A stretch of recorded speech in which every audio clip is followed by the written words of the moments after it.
This is Scudi 8.0. Ayan siya.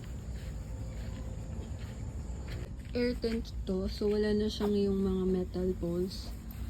Waterproof is sobrang ganda. Yun. Yung waters will just fall off. Makapal yung telang ginamit dito. Identical siya sa harap tsaka sa likod.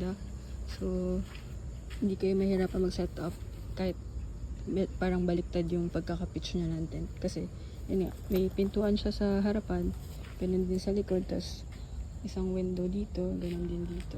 Reason why we choose Scudi is we were looking for a tent na talagang pangmatagalan na. Hindi pwedeng yung basta-basta lang na tent na pwedeng masira kapag binagyo. Jun, kailan ba tayo na-convince na mag-Scudi? Nung nakita natin yung kaila Sir Rick, no? Sobrang lakas ng ulan nun, kumukulog, kumikidlat, sobrang lakas ng hangin.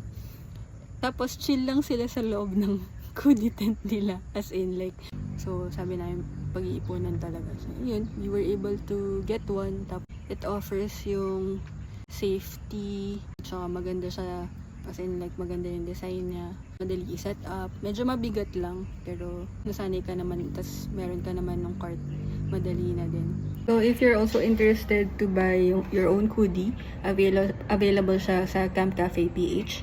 Black niya is 51k, tapos yung 8.0 to na air tent ha.